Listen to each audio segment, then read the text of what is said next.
الحمدللہ رب العالمین والصلاة والسلام علی محمد الامین اعوذ باللہ من الشیطان الرجیم بسم اللہ الرحمن الرحیم۔ خواتین و حضرات، یہ سورہ بقرہ کی آیت 108 ہے جس سے ہم درس کی ابتدا کر رہے ہیں۔ اس سے پہلے یہود کے بارے میں یہ بات بیان ہوئی کہ یہ طرح طرح کے اعتراضات کر کے رسول اللہ صلی اللہ علیہ وسلم کی نبوت کو باطل کر دینا چاہتے ہیں، درحالے کہ ان اعتراضات میں کوئی وزن نہیں ہے۔ اس کے بعد تھوڑی دیر کے لیے التفات کیا ہے اور مسلمانوں کو مخاطب کر کے یہ کہا ہے کہ یہ لوگ تو یہ حرکت کر رہے ہیں، کیا تم بھی ان کی پیروی میں اسی طرح کی باتیں اپنے پیغمبر سے پوچھو گے جس طرح کی باتیں یہ اپنے پیغمبروں سے پوچھتے رہے ہیں؟ یہاں جو باتیں پوچھنے کا ذکر ہو رہا ہے وہ ظاہر ہے کہ وہ باتیں نہیں ہیں جو حق کو سمجھنے کے لیے، اس کو جاننے کے لیے، اس کی تہ میں اترنے کے لیے ایک سچا طالب پوچھتا ہے۔ یہ وہ باتیں ہیں جو معترضانہ طریقے سے پوچھی جاتی ہیں، جن میں اصل مقصد پیغمبر کو زج کرنا ہوتا ہے یا ایسے سوالات کر کے مین میخ نکالنا ہوتا ہے جس سے دوسروں پر برا اثر پڑے۔ تو ارشاد فرمایا کہ ہم تریدون ان تسلوا رسولکم کما سئل موسیٰ من قبل، یعنی ان لوگوں کی پیروی میں یہ جس طرح کی باتیں کرتے رہے ہیں جو ان کی تاریخ ہے، کیا تم بھی اس کو دہراؤ گے اور اپنے رسول سے اس طرح کی باتیں پوچھو گے جس طرح کی باتیں اس سے پہلے موسیٰ سے پوچھی گئی تھی؟ قرآن مجید کے دوسرے مقامات سے یہ معلوم ہوتا ہے کہ سیدنا موسیٰ علیہ السلام کو ان لوگوں نے بڑی اذیتیں دی، یعنی بجائے اس کے کہ یہ ان کی قدر کرتے اور جس طرح فرعون کی غلامی سے نجات دلا کر انہوں نے ان کو ایک آزاد مملکت کے قیام تک پہنچایا، اس کے احسان مند ہوتے، یہ طرح طرح کے سوالات کرتے اور ایسے سوالات کرتے کہ جن کا نہ کوئی سر ہوتا نہ کوئی پیر ہوتا، اور مقصد یہی ہوتا کہ کسی طریقے سے اللہ تعالیٰ کی ہدایت سے جان چھڑا لی جائے، اللہ تعالیٰ کے احکام سے گریز اور فرار کے رستے اختیار کر لیے جائے۔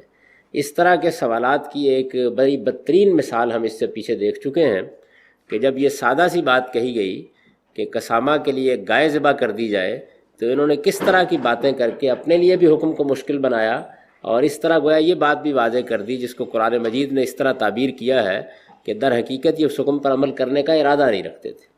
ان سوالات کا حوالہ دے کر یہ کہا ہے کہ کیا موسیٰ علیہ السلام سے جس طرح کی باتیں ان لوگوں نے پوچھی تھیں، ان کے آباء و اجداد نے پوچھی تھیں، اور جس طرح ان کو تنگ کرنے کی کوشش کی تھی، تم بھی یہی کرو گے؟ اب ظاہر ہے کہ اس میں اتنی بات مقدر ہے کہ یہ واضح رہنا چاہیے کہ یہ ایمان کا طریقہ نہیں ہے۔ یعنی اگر آدمی کسی پیغمبر پر سچا ایمان رکھتا ہے تو پھر وہ بات سمجھے گا تو ضرور، اس کی حکمت بھی معلوم کرنا چاہے گا، لیکن اس کا رویہ پھر معترضانہ سوالات کا نہیں ہوتا، وہ اس طریقے سے بال کی کھال نہیں اتارتا اور اس طرح سے گریز کے راستے اختیار نہیں کرتا۔ اگر کوئی آدمی دنیا کے کسی قانون کے ساتھ معاملہ کر رہا ہو تو اس کو تو اس بات کی اجازت دی جا سکتی ہے کہ وہ اپنے لیے راستے تلاش کر لے، لیکن اگر معاملہ اللہ تعالیٰ کے ساتھ ہے، معاملہ اللہ کے پیغمبر کے ساتھ ہے، تو پھر آدمی کے لیے صحیح رویہ یہی ہونا چاہیے کہ وہ بات کو سمجھنے کے لیے تو ضرور سوال کرے، لیکن اس سے نکل بھاگنے کے لیے، فرار کے راستے اختیار کرنے کے لیے سوالات نہ کرے۔ تو مسلمانوں کو تھوڑی دیر کے لیے ان سے روئے سخن پھیر کر توجہ دلائی کہ کیا تم بھی یہی کرنا چاہتے ہو، یہی تاریخ دہرانا چاہتے ہو؟ اس میں ظاہر ہے کہ یہ بات چھپی ہوئی ہے کہ اگر تم یہ رویہ اختیار کرو گے تو اللہ تعالیٰ کا قانون بے لاگ ہے، تمہارے ساتھ بھی وہی معاملہ ہوگا۔ اور سیدنا موسیٰ کا حوالہ دے کے گویا یہودیوں کو بھی متنبہ کر دیا ہے کہ تم لوگ جو پہلے کر چکے ہو کیا اب بھی وہی کرو گے، اور جو نتائج پہلے بھگت چکے ہو کیا اب بھی وہی بھگتو گے؟ تو اس طریقے سے گویا ان کو توجہ دلائی کہ اگر تم سچے صاحب ایمان ہو، اگر تم اللہ کے پیغمبروں کو ماننے والے ہو تو پھر تمہارا رویہ یہ نہیں ہونا چاہیے۔ تو ارشاد فرمایا کہ ہم تریدون ان تسلوا رسولکم کما سئل موسیٰ من قبل، یعنی کیا تم لوگ رسولوں سے، اپنے رسول سے اسی طرح کی باتیں پوچھنی چاہتے ہو جس طرح کی باتیں اس سے پہلے موسیٰ سے پوچھی گئی تھیں؟ وَمَن يَتَبَدَّلِ الْكُفْرَ بِالْإِيمَانِ فَقَدْ ضَلَّ سَوَاءَ السَّبِيلِ، یعنی یہ تو کوئی ایمان کا طریقہ نہیں ہے۔ اس لیے تم کو معلوم ہونا چاہیے، متنبہ رہنا چاہیے تم کو کہ جس نے ایمان کو کفر میں بدلا، وَمَن يَتَبَدَّلِ الْكُفْرَ بِالْإِيمَانِ، یعنی ایمان قبول کیا، پیغمبر کو مانا، اس کے ساتھی بنے، اس کی دعوت کو قبول کیا، اور اس کے بعد اس طرح کے سوالات کیے، تو یہ گویا ایمان کو کفر میں بدلنا ہے۔ تو فرمایا کہ جو ایمان کو کفر میں بدلتا ہے پھر اس پر یہ بات واضح رہنی چاہیے کہ فقط ضل سواء السبیل، وہ پھر سیدھی راہ سے بھٹک گیا، یعنی اس کو اب صحیح راستہ دکھانا ممکن نہیں رہا۔ آدمی ایمان قبول نہیں کرتا تو یہ کہا جا سکتا ہے کہ کوئی اس کے ذہن میں سوال ہے، کوئی ایسی چیز ہے جو واضح نہیں ہوئی، لیکن مان لیا اس نے، تو اس کا مطلب یہ ہے کہ ایک شرح صدر ہوا، ایک چیز کو اس نے قبول کیا۔ اب اس کو قبول کرنے کے بعد اگر وہ یہ رویہ اختیار کرتا ہے تو یہ ایمان کے بعد کفر ہے، یہ ماننے کے بعد انکار ہے، یہ کسی حقیقت کو تسلیم کر لینے کے بعد اس سے گریز اور فرار کے راستے اختیار کرنا ہے۔ یہ چیز پھر آدمی کو ہدایت کے راستے سے بھٹکا دیتی ہے۔ فقط ضل سواء السبیل کے الفاظ سے یہ معلوم ہوا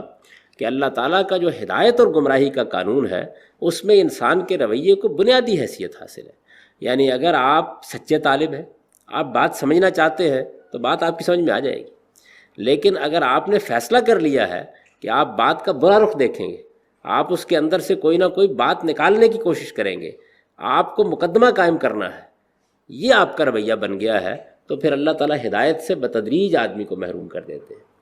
ہدایت اور گمراہی کے بارے میں اس قانون کو قرآن مجید میں جگہ جگہ بیان کیا گیا ہے، یہاں بھی اسی کی طرف اشارہ کیا ہے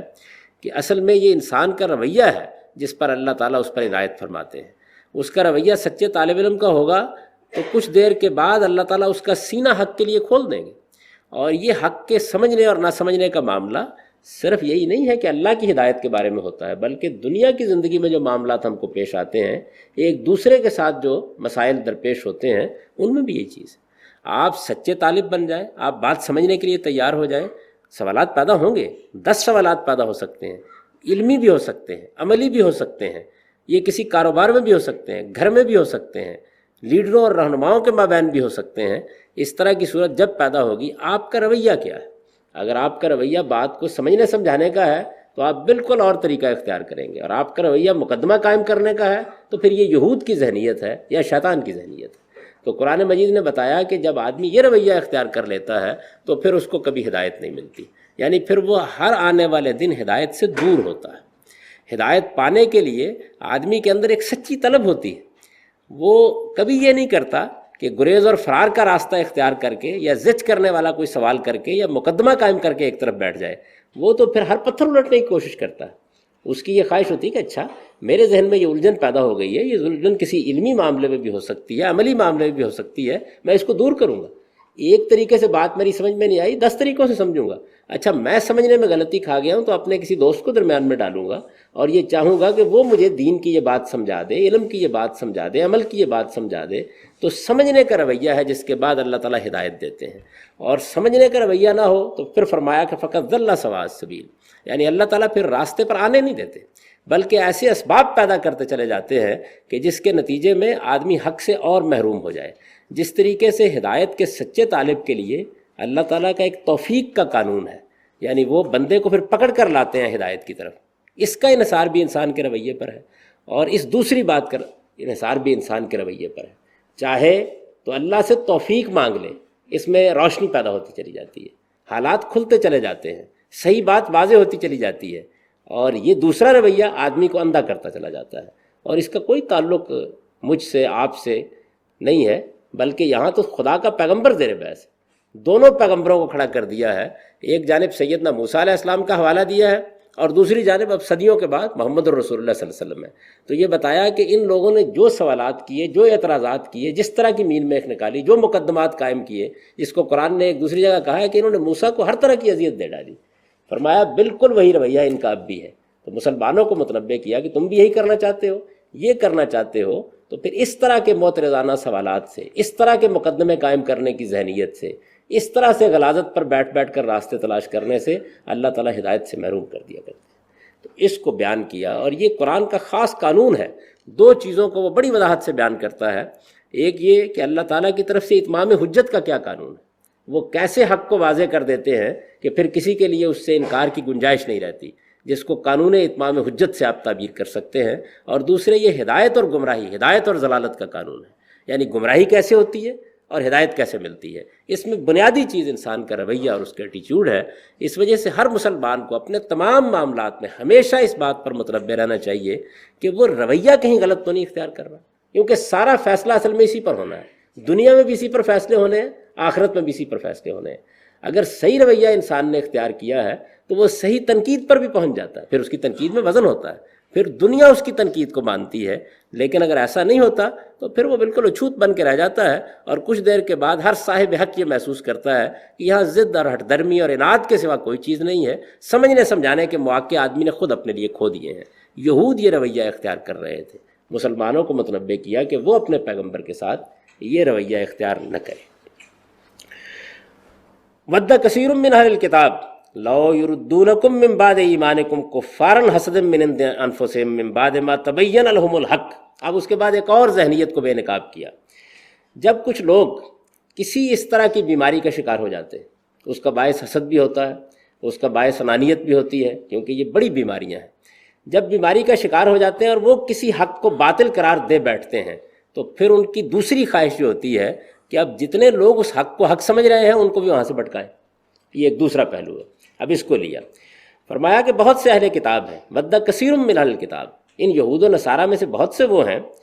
کہ اپنے حسد کی وجہ سے یہ چاہتے ہیں، حسدًا مِّنْ عِندِ أَنفُسِكُمْ، اب بیماری کا بھی پتہ دیا، یعنی مسئلہ یہ نہیں ہے کہ کوئی غلطی لگی ہوئی ہے، بلکہ دل میں یہ بیماری ہے، اور اس بیماری کی وجہ سے یہ چاہتے ہیں کہ تمہارے ایمان لانے کے بعد وہ پھر تمہیں کفر کی طرف پلٹا دیں۔ یعنی ان کی خواہش یہ ہے کہ جیسے وہ ایمان سے باہر کھڑے ہیں، جیسے وہ حق سے گریز کر گئے ہیں، جیسے انہوں نے اپنے آپ کو اس گمراہی کے حوالے کر دیا ہے، تمہارے لیے بھی اس کے اسباب پیدا کریں۔ یہ متنبع کیا ہے۔ اس کی وجہ یہ ہے کہ لوگ سادہ لو ہوتے ہیں، باتوں میں آ جاتے ہیں، تو یہ جو پروپیگنڈا کر رہے تھے مدینے میں اور مختلف جگہوں پر مجالس منعقد کر کے جس طریقے سے رسول اللہ صلی اللہ علیہ وسلم کی شخصیت کو ادب بنا رہے تھے، اور یہ چاہتے تھے کہ کسی نہ کسی طریقے سے اب ہم نے نہیں مانا تو باقی بھی نہ مانے، اگر ہم نے انکار کر دیا تو باقی بھی منکر ہو کر کھڑے ہو جائیں۔ تو اس کو بے نقاب کیا اور فرمایا کہ بہت سے اہل کتاب محض اپنے حسد کی وجہ سے یہ چاہتے ہیں کہ تمہارے ایمان لانے کے بعد وہ پھر تمہیں کفر کی طرف پلٹا دیں۔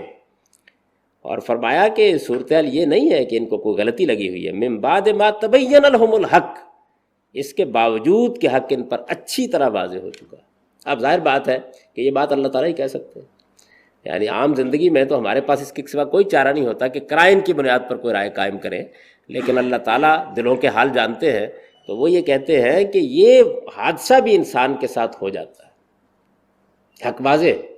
اور جانتے ہیں کیا حق واضح ہے، یعنی یہ واضح ہے کہ یہ خدا کے پیغمبر ہیں، یہ واضح ہے کہ ان کے اوپر اللہ کی کتاب نازل ہو رہی ہے، لیکن چونکہ طبیعت میں خرابی ہے، حسد کے مرض میں مبتلا ہیں، اس کا نتیجہ یہ ہے کہ نہ صرف یہ کہ خود منکر ہو کر کھڑے ہو گئے ہیں اور طرح طرح کی سازشیں کر رہے ہیں، بلکہ مسلمانوں کے دلوں میں بھی ایسے اعتراضات القاء کرتے رہتے ہیں کہ جس کے نتیجے میں وہ بھی ایمان کے بعد کفر کو اختیار کر لیں۔ اس ذہنیت کی طرف اشارہ کر کے فرمایا کہ یہ بہرحال یہ کریں گے، اب کیا کرنا ہے، یعنی اس طرح کے سازشیوں کے خلاف، اس طریقے کے مقدمے قائم کرنے والوں کے خلاف، اس طرح کے سوالات اٹھانے والوں کے خلاف، اس طرح کے لوگ جو اپنی انانیت یا اپنے حسد کے مرض میں مبتلا ہو کر حق و باطل کے بارے میں یہ رویہ اختیار کر لیں، ان کے معاملے میں کیا کیا جائے، ایک داعی حق کو کیا کرنا ہے، اس کے ساتھیوں کو کیا کرنا ہے۔ فرمایا فافو وصفو، آپ کو کیا کرنا ہے، درگزر کرو اور نظر انداز کرو۔ یعنی جب آدمی یہاں پہنچ گیا ہے تو پھر سمجھانے بجھانے کے معاملات ختم ہو جاتے ہیں، پھر کیا کرو، فافو وصفو، ان کو نظر انداز کرو، ان سے درگزر کرو۔ لیکن فرمایا کہ یہ تم کرو گے، حتی یاتی اللہ بامرہ ان اللہ علی کل شیء قدیر، معاملہ اللہ کے پیغمبر کے ساتھ ہے، اور چونکہ معاملہ اللہ کے پیغمبر کے ساتھ ہے اس وجہ سے اللہ اپنا فیصلہ سنائے گا، کیونکہ دنیا میں یہی قانون ہے اللہ تعالیٰ کا۔ اور بنی اسرائیل کے بارے میں تو یہ خصوصی چیز بھی پیش نظر رہنی چاہیے کہ ان کے لیے اللہ کا قانون قیامت تک کے لیے یہی ہے کہ وہ جب اس طرح کا رویہ بحیثیت جماعت اختیار کریں گے تو اللہ تعالیٰ ان کو سزا دے گا، اور دنیا ہی میں سزا دے گا۔ اس موقع کے اوپر جو سزا ملی یہ اس کی طرف اشارہ کیا ہے۔ چنانچہ اتمام حجت کے بعد پھر یہ قتل، جلاوطنی اور اس طرح کی بہت سی سزاؤں سے دوچار ہوئے، یہاں تک کہ آخر میں پھر قرآن مجید نے ان پر جزیہ لگا کے ان کو زیر دست اور محکوم بن کر رہنے کے لیے مجبور کر دیا، یعنی یہ سزا ان کے اوپر نافذ کی گئی۔ اس کا حوالہ دیا ہے یہاں، فافو وصفہ، سو ان سے درگزر کرو، نظر انداز کرو، حتی یاتی اللہ بامرہ، یہاں تک کہ اللہ اپنا فیصلہ صادر کر دے، ان اللہ علی کل شیء قدیر، بے شک اللہ ہر چیز پر قدرت رکھتا ہے۔ یعنی یہ جو کچھ بھی کر رہے ہیں ان کو اندازہ نہیں ہے کہ معاملہ کس کے ساتھ پڑنے والا ہے، اور یہ انسان کو اندازہ نہیں ہوتا، یعنی وہ دنیا میں بھی نہیں جانتا کہ اللہ تعالیٰ جب تک رسی دراز کیے رہتے ہیں کیا ہوتا ہے، اور جب وہ کھینچ لیتے ہیں پھر کیا ہوتا ہے، اور قیامت میں تو بہرحال ہر چیز کو سامنے آ جانا ہے۔ تو یہ چیز انسان کو کس جگہ تک لے جاتی ہے، یعنی یہ انانیت، یہ حسد، یہ جو ذہنی بیماریاں ہیں، یہ آدمی کو کہاں تک لے جاتی ہیں، اس کی تصویر ہم قرآن مجید میں یہاں دیکھ سکتے ہیں۔ اور یہ کوئی یہود کے ساتھ خاص نہیں ہے کہ اس کو دوسروں کی داستان سمجھ کے نظر انداز کر دیا جائے۔ اگر ہم اپنے گریبانوں میں منہ ڈال کر دیکھیں تو خود ہمیں اندازہ ہو جائے گا کہ ہم حق کے معاملے میں کیا رویہ اختیار کرتے ہیں، باہمی معاملات میں کتنے انصاف پسند ہوتے ہیں۔ یہ معاملات صرف دین کے معاملے ہی میں پیش نہیں آتے، یہ آپ کی روزمرہ کی زندگی میں ہر روز پیش آ رہے ہوتے ہیں۔ ماں باپ کے درمیان پیش آ رہے ہوتے ہیں، اولاد کے درمیان پیش آ رہے ہوتے ہیں، ساس اور بہو کے مابین پیش آ رہے ہوتے ہیں، یہ کاروباری معاملات میں پیش آ رہے ہوتے ہیں، یہ اجتماعی دینی معاملات میں پیش آ رہے ہوتے ہیں۔ ہر جگہ پر یہ چیزیں انسان کو گمراہ کرنے کا باعث بنتی ہیں۔ تو اگر وہ یہ فیصلہ کر لے کہ اس کو اپنا رویہ صحیح رکھنا ہے، سچی بات کو جاننے کے لیے بیتاب رہنا ہے، اس کے لیے اپنا دامن ہر ایک کے ہاتھ میں پکڑا دینا ہے۔ جو شخص اس کی رہنمائی کرنا چاہے اس کو کہہ دینا ہے کہ ہاں میں تمہاری رہنمائی کو قبول کرنے کے لیے تیار ہوں، بات میری سمجھ میں آنی چاہیے۔ ہر جگہ آنے، ہر جگہ بیٹھنے، ہر جگہ بات کرنے کے لیے آدمی اپنا سینہ کشادہ کر لیتا ہے، اللہ تعالیٰ اس کے لیے راستہ کھول دیتے ہیں۔ لیکن جس وقت وہ یہ رویہ اختیار نہیں کرتا تو پھر خواہ دنیاوی معاملات ہوں یا دینی معاملات، آخر العمل اپنے آپ کو بندہ اللہ کے حوالے کر دیتا ہے۔ اور چونکہ اس طرح کے لوگ جو پروپیگنڈے کی ایک مشینری چلا رہے ہوتے ہیں، اس سے مسلمانوں کے یا اچھے لوگوں کے بھی متاثر ہونے کا اندیشہ ہوتا ہے، تو خاص طور پر تھوڑی دیر کے لیے، مخاطب تو اصل میں یہود ہے، تھوڑی دیر کے لیے رک کر مسلمانوں کو متنبہ کیا کہ تم کہیں ان کی سازشوں کا شکار نہ ہو جانا۔ اب دوسری بات کی طرف توجہ دلائی، یعنی فرمایا کہ ایک تو تمہارا رویہ صحیح بات کو سمجھنے اور خود حق پر جمنے کا ہونا چاہیے، کوئی انتقام لینے کی ضرورت نہیں ہے۔ فاعفو وصفو، نصیحت کرو لیکن درگزر سے کام لو، نظر انداز کرو۔ اس کی وجہ یہ ہے کہ اگر تم بھی اس کے پیچھے پڑ گئے تو پھر یہ تمہارے دل کو بھی میلا کر کے چھوڑیں گے۔ ایک ہدایت یہ کی۔ دوسرے فرمایا کہ ان کے فتنوں کا مقابلہ کرنا چاہتے ہو تو وَأَقِیمُوا الصَّلَاةَ وَآتُوا الزَّکَاةَ، تو نماز کا اہتمام کرو۔ اور قرآن مجید سے یہ معلوم ہوتا ہے کہ جہاں کہیں بھی کوئی اس طرح کی مشکل پیش آتی ہے، وہ اپنے پیغمبر کو بھی یہ ہدایت کرتا ہے، مسلمانوں کو بھی یہی ہدایت کرتا ہے کہ نماز کا اہتمام کرو۔ نماز کیا ہے؟ خدا کی یاد ہے، یعنی اپنے رب کی طرف رجوع کرو، معاملہ اس کے سپرد کر دو، اس کے سامنے سرفگندہ ہو جاؤ۔ یہ رکوع و سجود اور یہ دعا و مناجات یہی سہارا بنے گی۔ اپنے پروردگار کے ہاں پناہ ڈھونڈو، یہ چیز ہے جو تمہارے لیے اس طرح کی یاغیوں سے بچنے کا ذریعہ بنے گی۔ تو ارشاد فرمایا کہ نماز کا اہتمام کرو اور زکوٰۃ ادا کرتے رہو۔ یعنی آدمی کے پاس اپنے جسم کو خدا کے سامنے پیش کرنے کا بہترین ذریعہ نماز،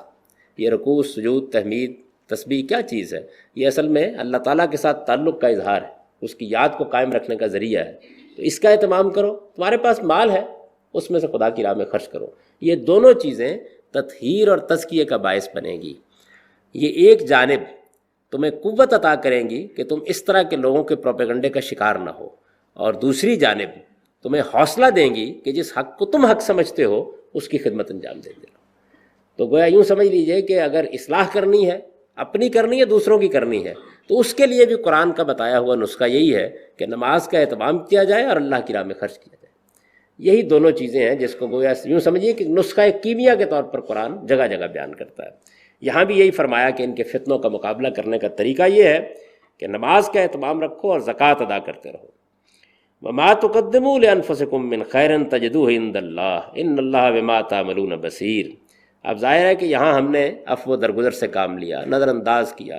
صبر کیا، اس طرح کے احمقوں کے مقابلے میں کھڑے نہیں ہوئے، ان کے جواب میں الزام تراشی پر نہیں اترے، ان کے ساتھ معاملہ ایسا کیا کہ جو معاملہ ایک شریف آدمی کو کرنا چاہیے، نماز کا اہتمام رکھا، زکوٰۃ ادا کرتے رہے، تو آدمی خیال کرتا ہے کہ فروغ تو انہی کو ملا، یعنی یہ سب کچھ میں نے کیا لیکن اس کا کوئی فوری نتیجہ نہیں نکلا۔ تو اس پر تسلی دی ہے کہ یہ جو تم کرو گے، یعنی عفو درگزر کرو گے، نظر انداز کرو گے، اللہ کی راہ میں خرچ کرو گے، اللہ کی عبادت کرو گے، اللہ کی یاد کو قائم رکھو گے، تو جانتے ہو کیا ہوگا؟ جو کچھ بھی تم کرو گے تجدو عند اللہ، اللہ کے ہاں اس کو تم پالو، اللہ کے ہاں تمہارے لیے اس کا اجر بالکل محفوظ ہے۔ تمہیں اندازہ ہوگا جب تم قیامت میں آنکھ کھولو گے کہ اس عفو درگزر کا کیا صلہ ملا، اس نظر انداز کر دینے کا کیا صلہ ملا، اس نماز کے اہتمام کا کیا صلہ ملا، اس اللہ کی راہ میں خرچ کرنے کا کیا صلہ ملا۔ تو مت گھبراؤ، ان اللہ بما تعملون بصیر،